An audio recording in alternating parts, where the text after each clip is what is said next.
Assalamualaikum warahmatullahi wabarakatuh. Salam sukses, salam sejahtera buat teman-teman petani walet dimanapun Anda berada. Pada video kali ini saya akan menjelaskan bagaimana trik dalam berbudidaya walet untuk daerah lintasan.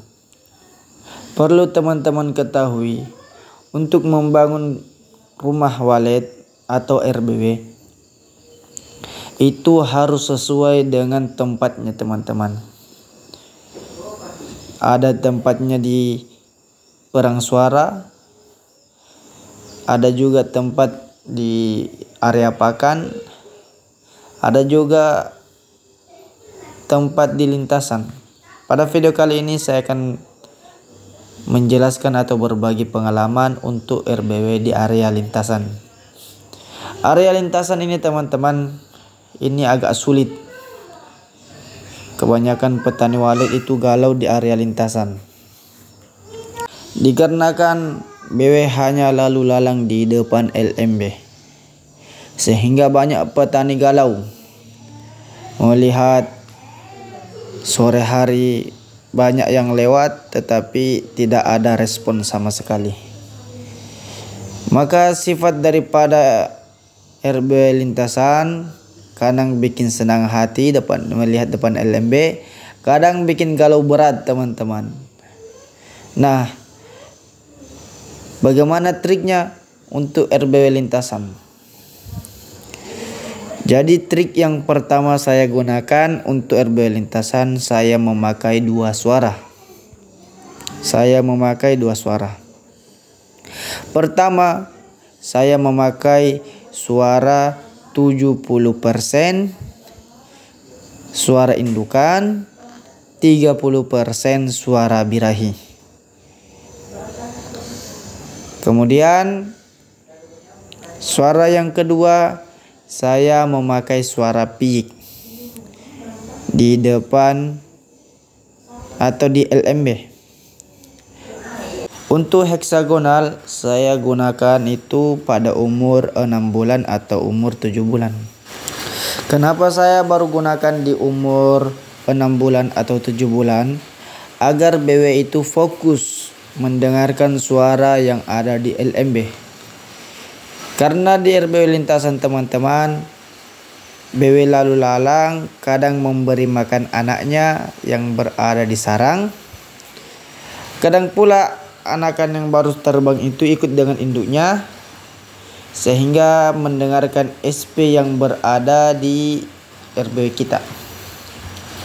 Kapan BW bisa merespon RBW kita yang berada di area lintasan?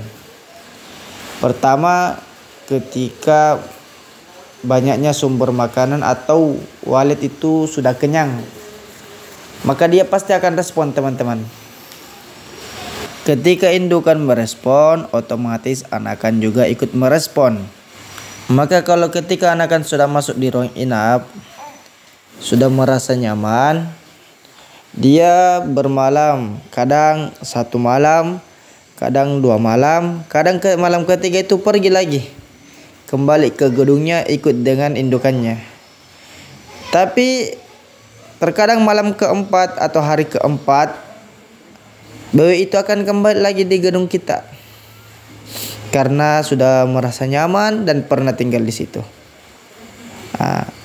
Maka dia panggil teman-teman yang lain, koloninya yang lain, dengan cara respon di depan LMB. Maka teman-teman di umur 3 bulan atau 4 bulan, teman-teman belum bisa menemukan sarang karena kebanyakan yang masuk itu anakan. Dan kotoran yang aktif dalam RBW kita itu kebanyakan berwarna putih. Maka kalau sudah ada yang menginap, jangan dulu diganti daripada SP-nya. Kemudian teman-teman, pengecekan kedua atau di umur 6 bulan, ketika itu teman-teman cek kalau sudah ada polesan ataupun sarang.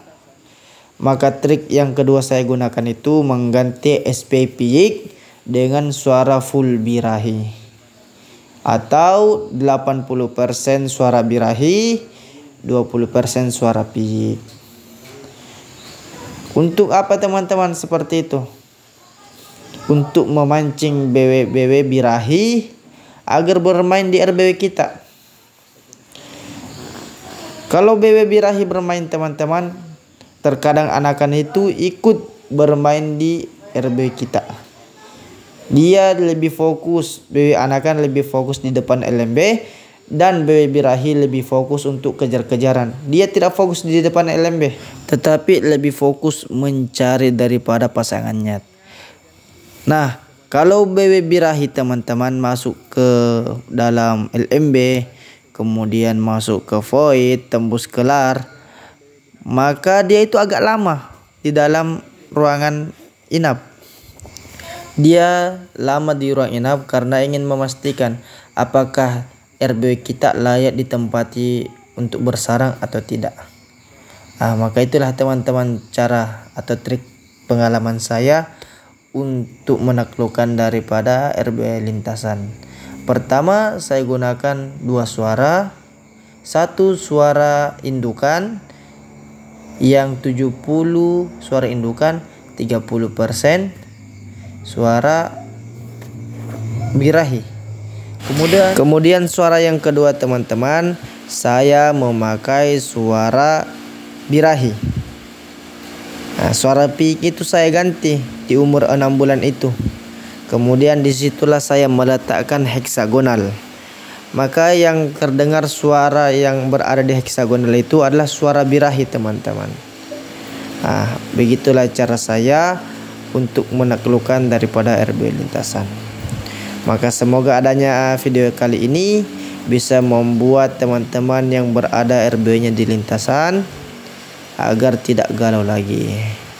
Maka sekian dan terima kasih. Wassalamualaikum warahmatullahi wabarakatuh.